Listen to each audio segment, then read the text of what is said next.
কলিকাতার মুখ্যমন্ত্রী হয়েছিস শোভিন ঘোষ। তুই হলে গা মুসলমানের দিকে আঙ্গুল তুলে দেখিয়েছিস আর বলেছিস যে এরা গরু কুরবানি দিতে পারবে না, আর গরু কুরবানি দিতে হলে সেই গরুর বয়স হওয়া লাগবে 14 বছর।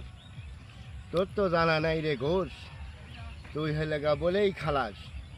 মুসলমানের নিয়ম আছে গরু কুরবানি দেওয়া, ছাগল কুরবানি দেওয়া, উট দুম্বা সব কিছু কুরবানি দেবে, কিন্তু তুই নিষেধ করেছিস। তুই মুসলমানের সাথে পাঙ্গা নিয়েছিস। মুসলমানের সাথে পাঙ্গা নিলে কী হয় তুই জানিস? আল্লাহ ছাড় দেয় কিন্তু ছেড়ে দেয় না কখনোই। এখনো সময় আছে, মুসলমানের পাও ধরে মাপ চায় নে, আর তাদেরকে কুরবানি করতে দে, গরু কুরবানি করতে দে। নাহলে তোর চারদিক দিয়ে বিপদ আছে। তুই বলেছিস না যে বাংলাদেশের 2-4 দিন লাগবে না, 2-4 মিনিটেই বাংলাদেশে ফয়সালা করে ফেলবো। তুই কি ফয়সালা করবি?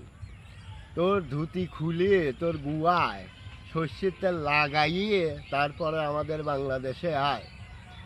এই এত বড় বড় বাংলাদেশের বাঙালির লেওরা, ওই লেওরা তোর গুয়ার বিদির ঘুষ ঢুকায় দেব। তুই বুঝবি যে বাংলাদেশের লেওরা যে কাটান আছে না, এই কাটানটা কত বড় মজবুত, কত বড় হেভি। তুই এডে ইয়াদ রাখ। तेरा गार मार के तेरा गार ऐसा बनाएगा, कभी तेरे को याद नहीं रहेगा যে গার কিদার গিয়া। তুই কখনোই ভুলতে পারবি না।